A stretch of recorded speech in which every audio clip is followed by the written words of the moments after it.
Halo, halo, apa kabar? Semoga selalu dalam keadaan sehat walafiat, tetap semangat ya.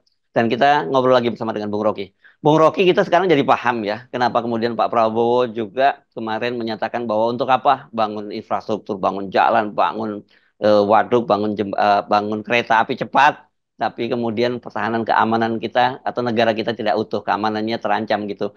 Tapi sebenarnya bukan hanya itu, karena setelah saya baca-baca lagi, ini memang terutama kereta api cepat lah contohnya, salah satu contohnya itu dampaknya itu luar biasa dahsyat juga, Bung Rocky. Ini kemungkinan banyak ini nanti BUMN infrastruktur bahkan juga PT KAI ini terancam bisa bangkrut karena Wijaya Karya ini yang terlibat dalam konsorsium kereta api cepat itu sekarang utangnya itu sampai 7 triliun lebih gitu, dan orang kemudian bertanya-tanya apakah ini sanggup bertahan ini Wijaya Karya dengan situasi itu, dan direksinya jelas menyatakan bahwa ini akibat mereka dilibatkan dalam pembangunan kereta api cepat. Dan sementara PT KAI, saya teruskan lagi ya, agak panjang ini datanya. PT KAI itu ternyata yang sekarang jadi ketimpa beban karena sekarang dialihkan ke PT KAI pengelolaannya itu sudah 2 tahun ini, 2 tahun, 2001 sampai 2003, 3 tahun tidak nyetor dividen ke pemerintah ya, karena bagaimana bisa nyetor dividen gitu. Hmm. Rugi 7,6 triliun, tidak nyetor dividen. 7,6 aja itu udah 10% dari anggaran tahun pertama untuk makan siang bergizi. Iya, iya, Jadi iya. tugas dari BUMN harusnya membuat public policy kita itu pro pada rakyat itu. Hmm. Jadi kalau PT Kereta Api bangkrut dan tidak nyetor dividen, itu artinya impact pada kemakmuran rakyat yang diperintahkan oleh konstitusi tidak dilakukan oleh presiden. Kan hal semacam ini mesti kita lihat juga dari sudut pandang perintah konstitusi, makmurkan rakyat, pelihara fakir miskin, itu tidak terjadi itu. Padahal fungsi dari BUMN adalah mensejahterakan rakyat, bukan cari keuntungan di situ tuh. Apalagi kalau dia dirugikan oleh kebijakan presiden. Ini kalau di negara-negara yang beradab secara demokrasi, ini presiden udah lama di-impeach tuh. Di Hmm. Eropa misalnya, kalau ada perdana menteri berjanji stabilitas harga, tiba-tiba harga tomat naik 1 euro, itu pemerintahnya jatuh tuh. Hmm. Ini udah utang dan utang itu mesti dibayar 70 tahun ke depan, rugi 3 tahun berturut-turut, dividen tidak masuk ke APBN, artinya beban pada kemelaratan rakyat. Dan saya kira itu juga yang secara agak sublim sebetulnya, sublim artinya secara abstrak, harus kita terangkan pada publik bahwa kemungkinan-kemungkinan Indonesia masuk dalam jebakan hutang karena berhutang banyak dan daya beli kita tidak tumbuh. Akibatnya apa? Kita nggak bisa beli, kita berutang untuk bikin proyek mercusuar Jokowi, tetapi dalam soal kereta cepat misalnya, utang itu harus kita bayar 60 tahun bahkan tujuh mulut puluh tujuh hitungan 70 tahun Bang. Ya. 70 tahun ke depan. Sementara pendapatan kita tidak tidak naik, maka kita nggak bisa beli tiket untuk menikmati apa yang menjadi hak kita, misalnya tiket kereta yang mahal itu kan. Jadi saya kira Pak Prabowo mengerti itu sebagai orang yang tahu tentang cara berpikir ekonomi. Prabowo tentu ingin kasih sinyal bahwa berbagai macam kendala itu dimunculkan justru ketika Prabowo harus menghitung APBN yang akan dia pakai di 5 tahun ke depan. Jadi berhak sebetulnya Prabowo menegur, bukan sekedar saya tadi pakai istilah menegur secara abstrak, tetapi sebetulnya ini konkret betul tuh masalahnya. Karena APBN itu bukan uang yang ada di brankas, tapi yang harus diatur masuk keluarnya berapa tuh. Jadi kalau Pak Prabowo memberi sinyal bahwa bagian-bagian tertentu atau bagian-bagian yang bahkan diunggulkan oleh Jokowi hendak dia pangkas anggarannya, itu yang masuk akal tuh.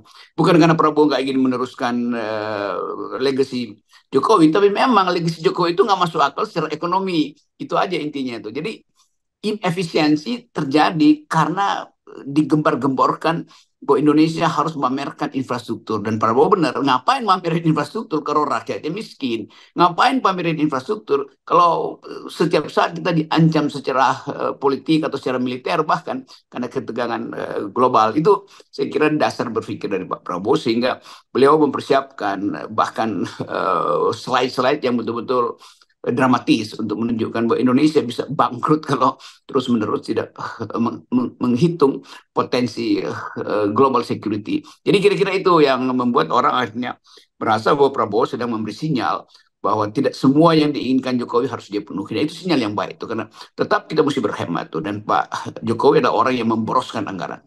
Ya, dan saya kira dengan data ini tidak lagi ada alasan dari para pendukungnya Pak Jokowi itu membela-bela dan kemudian mempersoalkan pernyataannya Pak Prabowo begitu ya dan minta agar publik tidak membenturkan pernyataan Pak Prabowo dengan program kerjanya Pak Jokowi yang fokus pada infrastruktur. Tidak ada yang dibenturkan di situ. Ini Hmm. betul-betul fakta untuk memperlihatkan justru berbahaya kalau tidak diungkapkan kondisi ekonomi kita. Kalau masih terus ingin menjadikan legacy Jokowi itu disempurnakan oleh Pak Prabowo. Kan Pak Prabowo hanya mengeluhkan sebetulnya bahwa ada yang salah dalam desain tuh. Ketika momentum tiba, kita mesti lihat apa urgensinya bikin IKN, apa urgensinya kereta cepat. Jadi sekali lagi bukan dibenturkan, tetapi memang itu kondisi realnya. Kalau mau dibenturkan, mestinya dalam kondisi yang baik-baik aja. Itu baru ada dibenturkan. Ini kan fakta itu memerintahkan Prabowo untuk berhemat. Fakta itu menjadikan Prabowo mengerti bahwa yang mesti dia unggulkan adalah kesehatan masyarakat, gizi masyarakat, bukan bukan beton, jumlah beton yang akan ditanam di IKN. Kan itu efeknya kan nggak ada apa-apa dalam keadaan sekarang tuh IKN itu akan jadi sumber pemborosan. Demikian juga kereta cepat yang sebaiknya dibatalkan aja. Tapi kalau dibatalkan Indonesia akan di arbitrasi Ya. internasional tuh. Jadi Mhm. kelihatannya Prabowo betul-betul menghitung secara teknis, teknokratis sumber pembiayaan kabinetnya ke depan tuh dan sumber pembiayaan itu mesti berbasis pada janji dia ketika kampanye. Kan itu aja tuh. Ini bukan soal bentur membenturkan tetapi dua paradigma yang memang bertentangan yaitu Prabowo mau berhemat untuk kepentingan pertahanan sementara Jokowi ingin boros untuk kepentingan pencitraan. Kan beda tuh Ya, paradigmanya. ya. Nah, ini kita teruskan dulu ya soal kereta cepat. Nanti kita bicara yang BUMN yang lain dan soal soal Oke. kebangkrutan ya. Ini saya kira betul seperti yang Anda sampaikan tadi akan jadi dilematis. Pak Prabowo tidak mungkin bisa membatalkan lagi proyek kereta api cepat ini karena ini pengalaman dari Mahathir. Ketika beberapa waktu yang lalu dia mengambil alih kekuasaan di Malaysia kan dia kemudian juga melihat, wih, ini pembangunan kereta cepat dari Kuala Lumpur ke Singapura ini bisa bikin bangkrut negara itu. Dan kemudian dia waktu itu rencananya dia membatalkan itu. Tetapi kemudian ternyata mau tidak mau dia harus meneruskan itu karena dia akan disu, akan didenda dan jumlahnya sangat besar karena memang itu ada klausul perjanjiannya seperti itu. Ya jadi himpitan-himpitan perjanjian itu tiba-tiba ada di depan meja Pak Prabowo. Bagaimana mungkin Prabowo akan meneruskan itu kalau ternyata beban itu besar sekali. Tapi juga dilemanya ya sama seperti yang dialami Mahathir tuh. Kan semua ini diikatkan pada perjanjian internasional tuh. Jadi Cina Ya, pasti akan bawa kita ke pengadilan arbitrase tuh. ya, Tetapi sinyal dari Prabowo mau mengatakan, udahlah, stoplah sesuatu yang memboroskan anggaran tuh. Udah cukup Wika itu yang bangkrut tuh dan tidak bisa nyetor untuk perbaikan fasilitas pelayanan publik lain tuh karena harus fokus untuk membiayai dan ikut dalam konsorsium dengan Cina yang akhirnya beban kerugian itu dibebankan pada Indonesia karena Cina merasa bahwa oke itu setiap kesalahan yang dibuat dalam perencanaan itu bebannya pada APBN Indonesia kan itu intinya kan jadi ini betul-betul Presiden Prabowo itu menganggap bahwa dari awal mesti ada semacam sinyal bahwa tidak semua yang diinginkan Jokowi harus dia jalankan. Sementara Jokowi menginginkan semua hal itu harus dia jalankan. Karena ini beda antara orang yang berhitung secara akuntansi dan orang yang sedar ingin pencitraan kan. Jadi Pak Jokowi itu mestinya yang bilang sebetulnya oke, okay, saya berhenti untuk membangun lagi atau membuat MOU dengan negara-negara lain supaya Pak Prabowo bisa menghitung kembali daya dukung ekonomi kita kalau soal-soal infrastruktur itu mau dilanjutkan. Kan mestinya itu kalau ada kecerdasan sedikit aja dari Pak Jokowi dan wisdom kebijaksanaan sedikit dari batinnya dia mesti bilang rakyat Indonesia saya sudah selesai, saya tinggal membereskan administrasi kecil dan selebihnya adalah urusan Pak Prabowo. Jadi mestinya begitu supaya Pak Prabowo juga merasa lega bahwa dia bisa mengatur sendiri mulai sekarang itu tahapan pembangunan infrastruktur. Ada yang dilanjutkan mungkin, ada yang IBAN untuk membangun infrastruktur sebaiknya dipindahkan untuk membangun SDM tuh. Dan Ya, kualitas manusia Indonesia justru diperlukan bersamaan dengan munculnya tantangan baru. Bahwa persaingan bonus demografi itu persaingan otak, bukan persaingan infrastruktur. ya. Apalagi kita tambahkan dengan problem-problem ketegangan global hari-hari ini. Jadi bagi Prabowo melihat secara strategis lebih penting daripada sekedar untuk melayani kepentingan masa lalu, yaitu kepentingan Pak Jokowi. Ya, dan kalau kita ngomongin soal BUMN karya ya, Bung Rocky, itu bukan hanya Wika saja loh, banyak sekali yang bakal bangkrut ini karena tadi itu beban-beban yang disampaikan oleh pemerintah itu untuk mereka membangun infrastruktur, terutama seperti jalan tol gitu, Waskita Karya dan sebagainya itu kan juga utangnya menumpuk dan juga terancam juga bangkrut itu. Banyak sekali kalau kita ngomongin itu dan itu semua karena ambisi infrastruktur tadi. Ya, habis infrastruktur tidak di watch dengan secara teknokratis oleh komisaris-komisaris yang terus di Jokowi. Kan komisaris juga tidak mengawasi itu kan. Kenapa ya komisarisnya orang politik? Iya. Semua relawan Jokowi ditaruh jadi komisaris. Dia Iya, cuma iya. nunggu apa namanya tantiem atau dividen buat dirinya sendiri. Dia tidak berpikir bahwa yang seharusnya diawasi itu berbahaya bagi bangsa tuh. Hmm. Ini semuanya komisaris-komisaris politis itu akibatnya tuh. Jadi Pak Prabowo tentu mengerti bahwa kalau mau ada komisaris harus yang ngerti akuntansi lah, bukan yang sekedar mengerti ceramah politik sebetulnya atau jadi apa namanya narasumber di mana-mana. Kan itu mulai terlihat gimana Pak Jokowi menempatkan orang tanpa kapasitas teknokratis. Itu bahayanya karena bahaya sekarang itu dihadapi oleh Pak Prabowo. Beban pada APBN berikutnya itu mesti dihitung dari sekarang tuh. Sementara Sri Mulyani udah nggak peduli mau dihitung nggak dihitung, pokoknya bagi Sri Mulyani dia udah selesai itu kan. Jadi memang kita mulai lihat bagaimana yang kita sebut dari awal itu cawe-cawe Jokowi itu ugal-ugalan Jokowi itu berakibat bukan sekedar pada Prabowo yang harus menanggung itu, tapi pada sejarah bangsa ini yang akan menghitung bahwa mengapa ada sebuah pemerintahan selama 9 tahun tidak punya akuntan itu, tidak punya kemampuan untuk memproyeksikan kekacauan di masa depan. Kan setiap leader itu dia mesti melihat kapasitas dia dan mulai menghitung akibat dari kebijakan dia di masa depan. Nah, Jokowi tidak memikirkan akibatnya bagi APBN ini bolong bagi pemerintahan berikutnya. Jadi tidak ada sustainability sebetulnya dalam ide pembangunan Jokowi. Dia hanya ingin membangun supaya dia dikenang, bukan supaya bangsa ini makmur.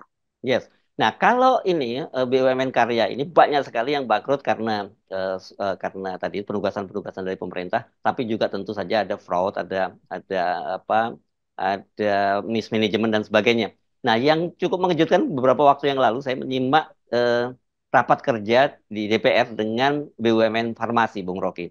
Wah, itu juga kasusnya juga sama, banyak sekali BUMN farmasi itu ya juga yang babak belur begitu. Bahkan ada satu BUMN farmasi yang mungkin saya ketika membaca itu saya baca-baca ulang lagi ini salah apa nggak salah nggak.